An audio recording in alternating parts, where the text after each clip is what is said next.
Salut!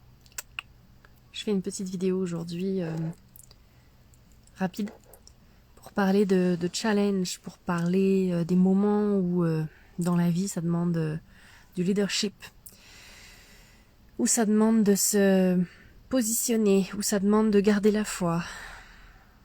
Est-ce que ça te parle? Tu peux me laisser un commentaire si oui. Tu peux écrire #replay si tu arrives en replay. Tu peux me dire si tu arrives en live d'où tu écoutes. Et bienvenue. Donc, des fois la vie elle fait pas toujours ce qu'on veut. Des fois elle fait pas toujours ce qu'on a prévu. Même si on a les meilleures intentions du monde, même si on a le meilleur mindset du monde, même si on travaille sur nous, qu'on a guéri nos patterns. Et ben en fait, la vie c'est pas toujours facile quoi.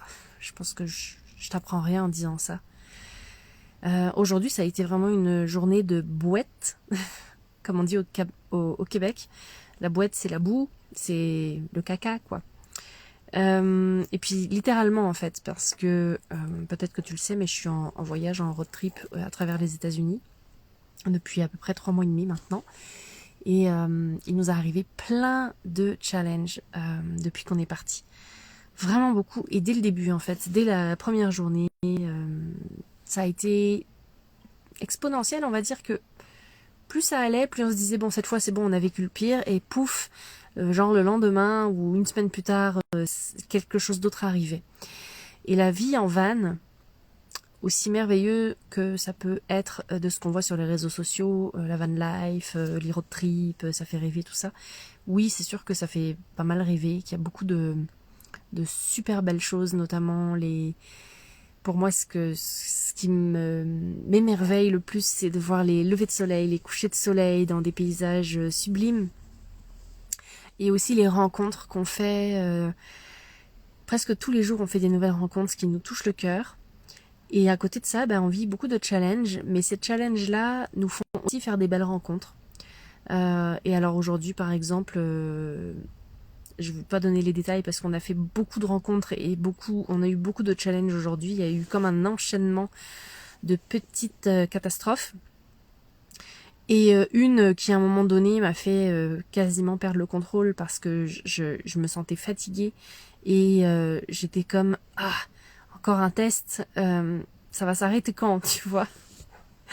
Pour donner l'exemple, en fait, tout simplement, notre van est resté embourbé dans la boue sur le terrain sur lequel on avait dormi.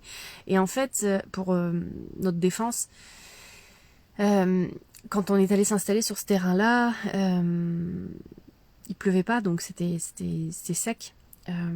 Puis on est allé au bout du champ. Hello, rebelle! Je t'attends là. Je t'attends, viens-t'en. Viens faire le live avec moi. C'est drôle parce que justement Rebelle s'en vient pour vrai. On va se retrouver là en vrai dans quelques instants, si tout va bien. Et donc je disais, on s'était mis là parce que ça faisait comme 3-4 jours qu'on avait le droit de camper ici gratuitement. Ça fait partie des terrains qui sont gérés par le BLM, donc le Bureau of Land of Management. Pourquoi t'es pas venu me voir? Tu me dis que t'es stationné juste à côté. Viens-t'en. Embarque dans le live si tu veux. En tout cas, depuis 30 minutes, aïe aïe. Tu me fais trop rire. Moi je me suis dit bon, ils sont pas encore là, fait que j'ai le temps, je vais faire mon live. Parfait. En tout cas, venez quand vous voulez si vous avez envie. Vous êtes bienvenus. C'est qu'on faut ici. Donc c'est ça, on s'est mis comme sur ce terrain-là parce que c'était gratuit puis qu'on avait le droit de rester 2 semaines. Et on fait des allers-retours à Sedona, tu me fais trop rire. Je respecte ton intimité, ouvre la porte. Je vais demander à Jérôme d'ouvrir la porte. Mais viens-t'en. Ah, tu me fais trop rire. Mais oui, c'est bon, t'inquiète pas, on n'est pas tout nu là. Tu vois, je suis en live, on n'est pas tout nu. Tout va bien. Donc ouais, le live impromptu de même. Oui, donc voilà. Et finalement, on est resté coincé parce qu'en fait, il a plu.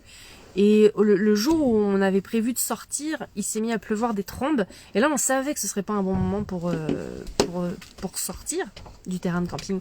Donc là, Rebelle s'en vient en vrai. Donc elle qui me regarde en live, elle est là. Elle est couchée. Ah, ok. Mais attends. T'es-tu en live? Oui, je suis toujours en live. Tu veux-tu venir? La preuve, j'ai pas raconté des cracks. Hein. Allez, qui en live ici connaît Rebelle? Rebelle, c'est mon amie. Et bon, bah, elle est en road trip aussi comme moi. Je suis tellement contente. Ça fait du bien, j'avais tellement besoin de faire ça. On est un peu serré, mais moi je suis bien correct. Alors, C'est nice. c'est beau, hein? Oui. C'est cosy, hein? C'est cosy. Bienvenue. Bienvenue chez nous. Donc là, vous visitez le van en même temps. On va se coller un petit peu. Je finissais juste l'histoire que je disais que la vie, des fois, c'était de la merde. C'est drôle parce que hier, t'as fait ton live sur j'ai de la joie, je vis de la joie, je veux faire vivre de la joie, puis la vie c'est de la merde. Ben, en fait, c'est un peu ça la vie, tu sais, c'est comme des up and down, puis c'est jamais vraiment comme on l'a prévu. Et en fait, ça empêche pas que j'ai de la joie. Tu vois, ça empêche pas, j'ai de la joie là. J'ai beaucoup pleuré aujourd'hui, mais j'ai beaucoup de joie aussi. Dualité. Exact. Si on croit aux dualités, je crois pas tant, mais... Moi, je crois que c'est que ça, tu sais, c'est dur de garder comme la neutralité, là. Mais en même temps, c'est ça que j'essaye d'avoir dans ma vie, dans le sens... Bref, on contrôle pas tout. Puis, c'est le fun d'avoir des amis avec qui partager ce genre de challenge-là, tu vois, comme toi, aujourd'hui, c'est le fun. Donc... On n'a pas fait grand-chose, mais... Non, mais vous êtes venus quand même, tu vois, vous avez répondu à mon appel à l'aide. Parce que moi, désespérée, genre, on va devoir appeler une dépanneuse, on est tout, il va falloir qu'on se fasse tower. Genre, on est coincés. Le pire, c'est que j'ai pas reçu tes messages vocaux. Moi, je suis arrivée, tu me dis, hey, je t'ai envoyé des messages, je les ai même pas vus, j'étais juste là. Puis même les messages vocaux, je les ai reçus comme 2 heures après, on était en train de hiker, puis j'étais comme, ah, ok. Elle avait pas d'eau, elle était en train de mourir de soif, puis genre, je passais à côté, elle avait, puis je savais pas, là, on avait de l'eau dans le char, je t'en ai donné. C'est pas correct, on a trouvé de l'eau, on a trouvé tout ce qu'on avait besoin. On a même été prendre une douche, ce qui est quand même un gros luxe quand on vit en van. Et puis voilà, finalement, tout ça pour dire que ben, quand on peut pas prévoir, on peut juste s'en remettre à quelque chose de plus grand. Puis alors attends, en fait l'histoire c'est que genre on s'en va prendre notre douche, mais tu sais il faut payer un droit d'accès là. Puis c'était comme C'est où t'es allé? Au centre de, tu sais un truc de park and recreation là, un genre de centre sportif de Cottonwood. On est à Cottonwood, à côté de Sedona. Et bon, c'était $8 l'accès. Parce qu'on devait payer l'accès, genre, pour la journée, même si on voulait juste prendre une douche. Donc là, on a payé. Je vais te donner un petit trait. Ouais. J'ai essayé de négocier, ça n'a pas fonctionné. Et alors, le truc, là, qui m'a fait comme pleurer devant le pauvre garçon qui prenait son, genre, je paye mon pass. Et là, il me dit, c'est $15 pour les deux. Je dis, ok, cool. Je donne un billet de 100 parce qu'il me restait plus que ça, tu sais. J'avais un billet de 100 parce que, voilà. Et là, il me dit, on prend pas les billets de 100. Là, je vais comme, oh non, tu me niaises. Là, j'ai rien d'autre. Là, j'ai juste $3 sur moi. Genre, j'ai juste $3 sur moi. Genre, tu veux pas prendre mon billet de 100, tu veux pas qu'on prenne une douche. Et moi, c'était comme le pompon. C'était le pompon. Et je me suis mise à sangloter. Comme genre, oh là là, la vie, c'est de la merde. Et genre, j'étais tellement fatiguée. Et là, Jérôme, il me fait, mais c'est pas grave, on va aller chercher la carte de crédit. Puis j'étais comme, oh, fais chier de payer la carte de crédit pour ça, tu sais. Et en même temps, je dis, bon, comme Jérôme est en béquille, je l'accompagne, on retourne au van, et là, il y a une dame qui arrive, qui regarde Jérôme, puis qui lui dit « Est-ce que je peux prier pour toi ?» Je me suis dit « Bon, ok, qu'est-ce qu'elle veut ?» Non, merci. Mais attends, c'était vraiment drôle. Donc là, Jérôme, il fait « Bah oui, pourquoi pas, de toute façon, j'ai rien à perdre. » Et en fait, la dame a été vraiment, genre, pieuse, tu vois, genre, croyante en Dieu. Et là, elle nous dit que Jésus est avec nous, que Jésus nous aime, que Jésus nous accompagne, et tout ça. Moi, bien sûr, je suis très spirituelle et j'adore Jésus. Tu comprends? C'est pas quelque chose qui me choque du tout d'avoir quelqu'un qui vient me parler de ça. C'est un peu random. C'est genre, on est sur un parking, elle nous voit. Mais c'est pas si random que ça aux États, je te jure. Ça arrive tout le temps. Je vois ça tout le temps, puis C'était bizarre. Puis en fait, donc elle a prié pour Jérôme, puis moi je pleurais. J'étais encore en train de pleurer. Puis elle fait, est-ce que je peux prier pour toi? Je dis, bah oui, vas-y, vas-y, prie pour moi. Donc là, elle demande, tu sais, à Dieu de venir me guérir, mon cœur brisé, puis est-ce que je pleurais? Puis je fais comme, oh bah, c'est con, mais ça fait du bien. Juste de savoir que quelqu'un prie pour moi, puis que c'est pas moi qui suis obligée de gérer la situation, puis que je peux m'en remettre finalement à quelque chose de plus grand. Ça m'a fait relâcher la pression, puis là j'ai fait comme, ok, j'accepte, je laisse Dieu s'occuper de ça. Et Jésus. Et la dame qui voulait bien s'occuper de ça aussi, tu vois. Puis finalement, ce qui était très drôle, c'est que je pleurais parce qu'on n'avait pas l'argent pour payer la douche. Et que finalement, en allant chercher le sac avec la carte de crédit dedans, on a retrouvé plein de billets de $1, puis on a pu payer notre douche comme ça sans sortir la carte. Donc voilà, finalement, tout est bien qui finit bien, et on est propre, donc tout est merveilleux. Et en fait, ce que je voulais amener, c'est que des fois, on a besoin de sortir ce qui est pogné à l'intérieur. Tu sais, les challenges, là, ils viennent frapper dans le dur. Ils viennent te dire... Eh, c'est dur la vie. Ben en fait, accepte-le. Pleure un bon coup, comme moi j'ai fait aujourd'hui. J'ai pleuré comme 5 fois. J'ai hurlé, j'ai crié, j'ai chialé devant des inconnus. j'imagine tellement. Puis là en plus, tu sais, je fais jamais ça. Moi, genre pleurer en public, c'est vraiment pas quelque chose que je fais. Et là en plus, je me sentais mal parce que c'était un adolescent, tu sais, qui genre il devait avoir 17 ans le garçon là. Il était comme ça. Puis moi je me mets à pleurer comme si c'était de sa faute, tu sais, je me suis dit, oh là là.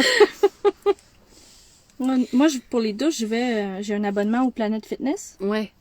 Ça me coûte 23 par mois, je pense. Ouais. Bon, on essaye d'économiser le plus possible parce qu'on a quand même une douche sur le toit que quand il fait beau, on peut se doucher dehors. La plupart du temps, c'est ce qu'on fait. On se douche dehors quand il fait beau. Enfin, on a déjà pris la douche, genre à Noël, on s'est douché dehors, c'est bon. Mais des fois, on veut une douche chaude parce qu'on a juste besoin de réconfort.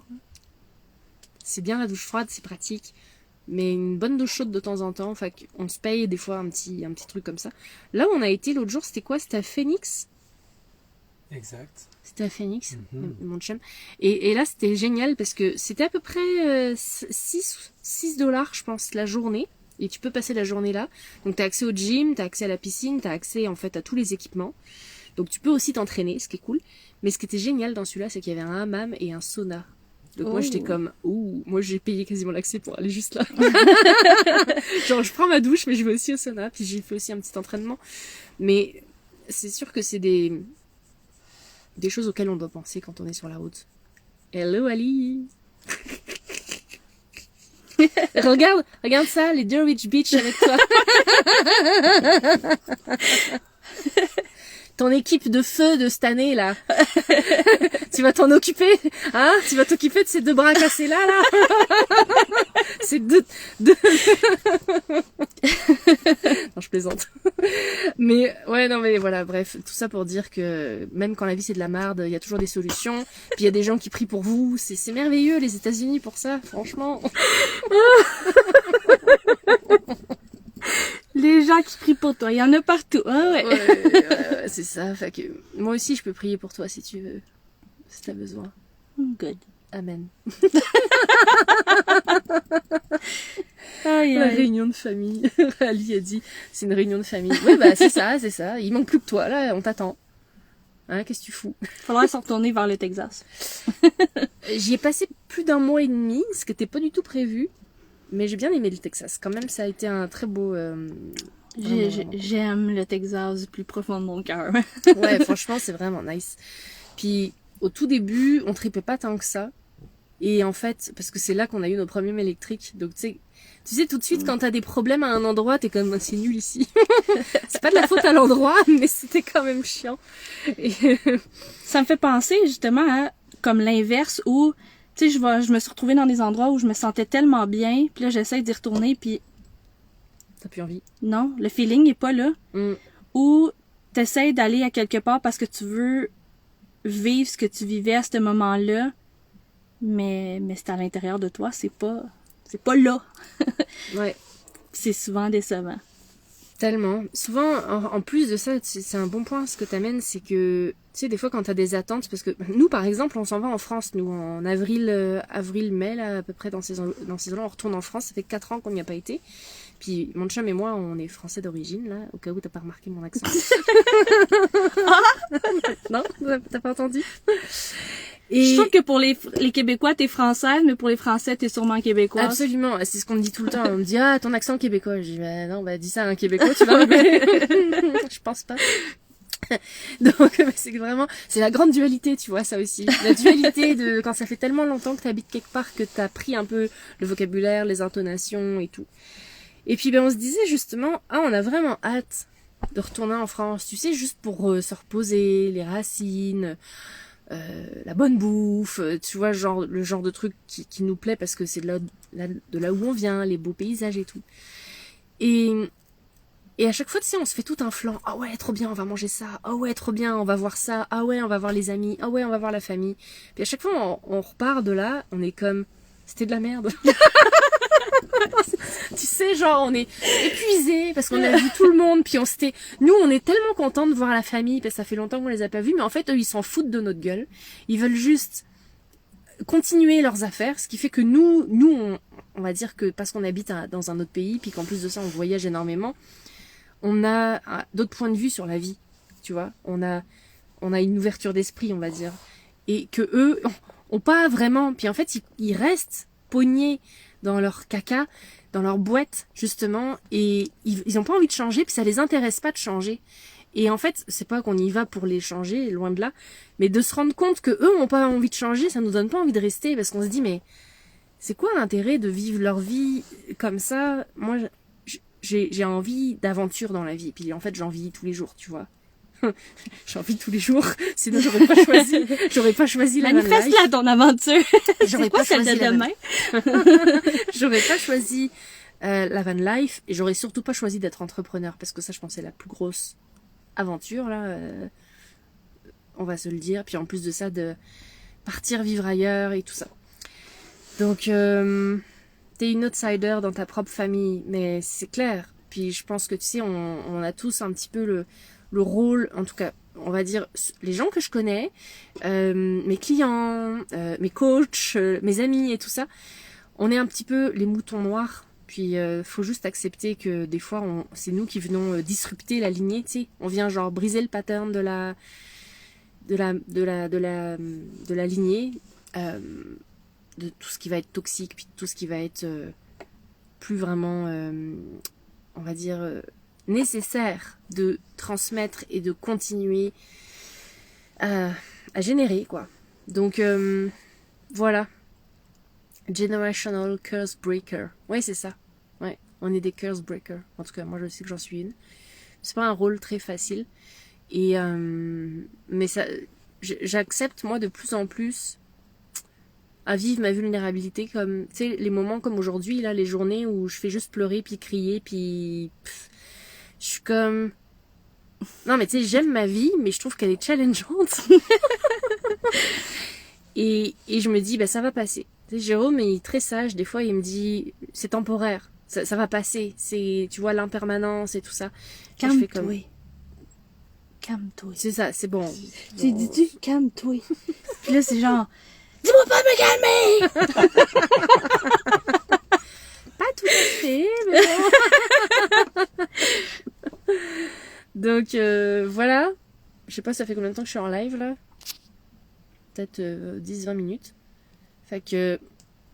As-tu quelque chose que tu aimerais ajouter, ma chère rebelle? Je sais pas. Je ferais peut-être juste un petit rebond sur la dernière... sur, en tout cas, une des dernières choses que t'as dit, qui est, tu sais, quand t'es parti de ton pays, puis tu reviens, tu sais, comme j'ai vécu... Ben oui.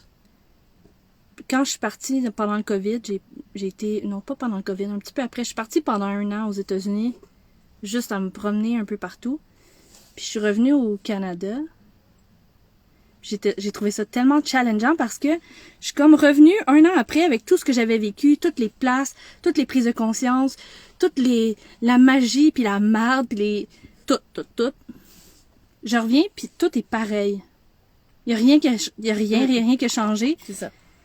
Mes amis, c'est les mêmes, ils ont la même job, ils ont le même horaire, ils ont les mêmes conversations. Tout est exactement pareil, puis moi, je suis comme... Mais qu'est-ce qui s'est passé? Genre, ça fait 1 an que je suis partie, puis tout est pareil. J'ai rien compris. Puis j'ai vu un clash énorme.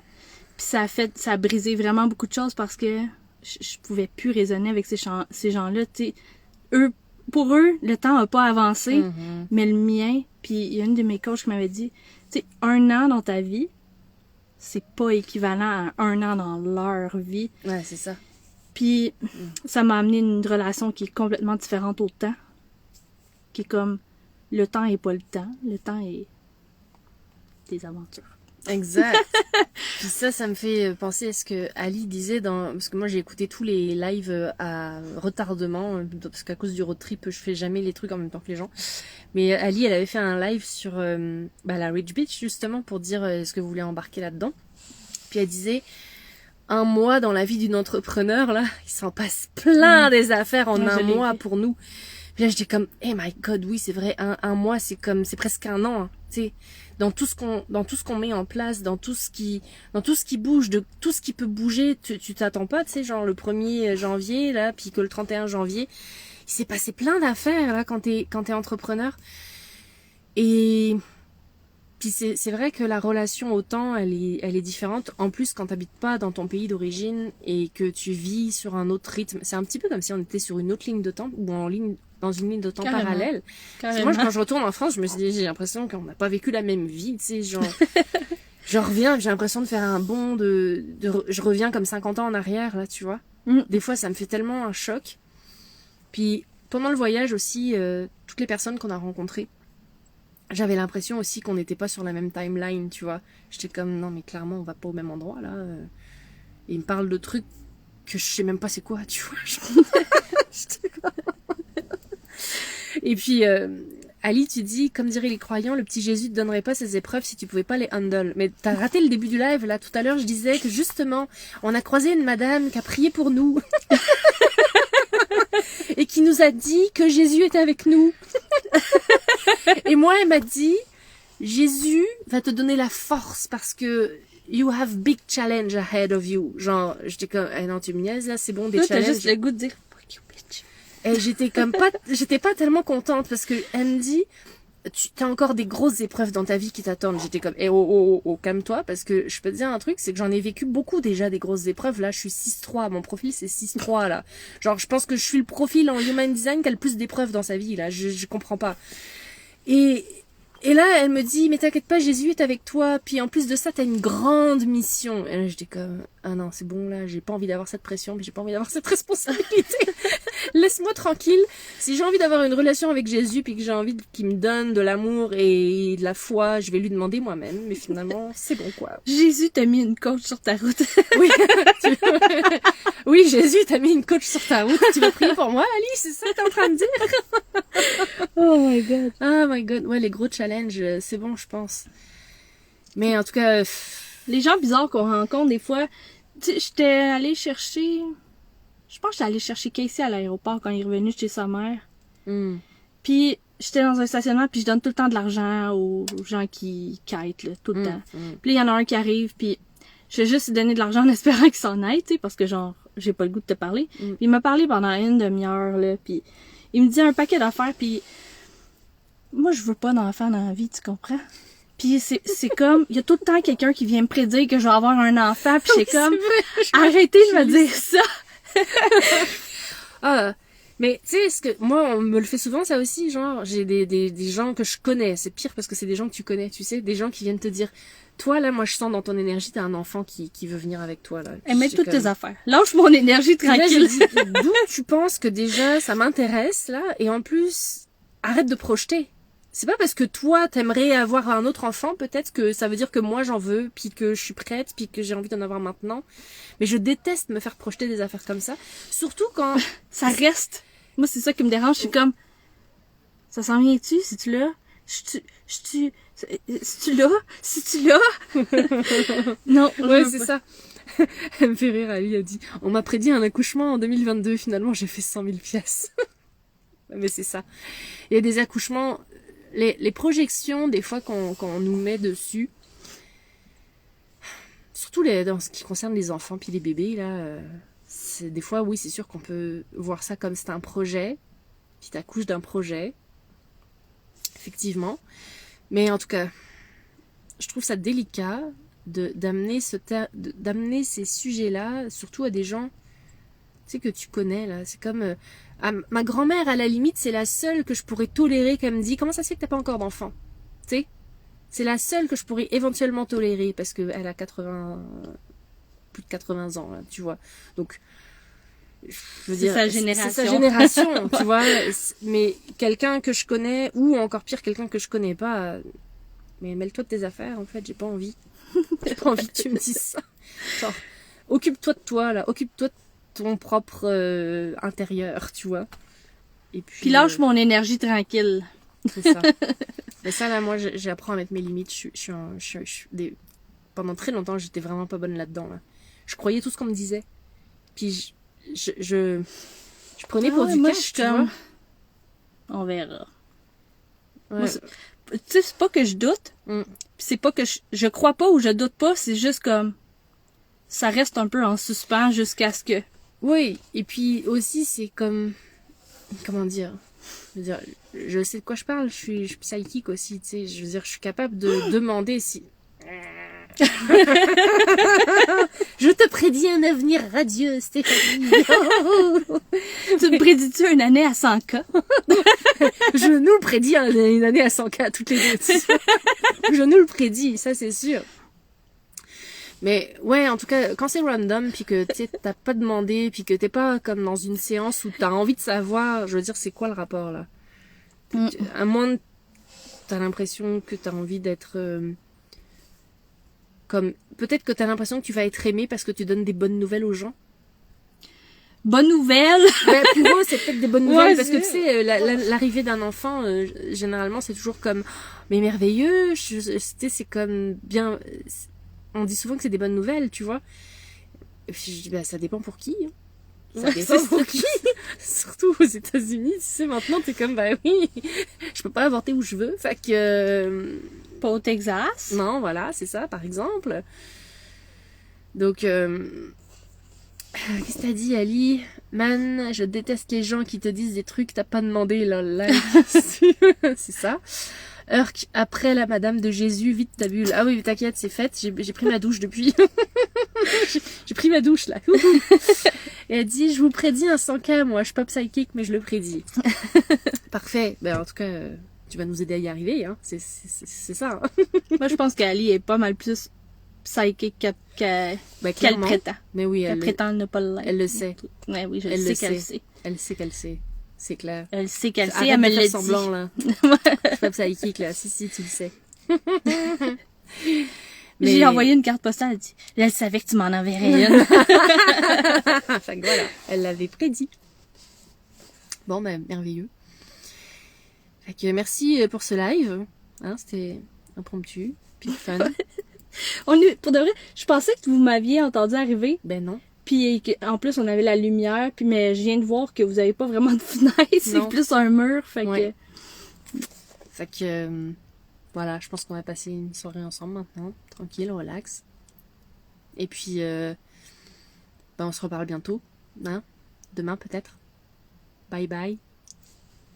Hasta la vista. Merci Ali d'être venue nous voir. On se voit bientôt. Donc, à très bientôt. Puis prenez soin de vous.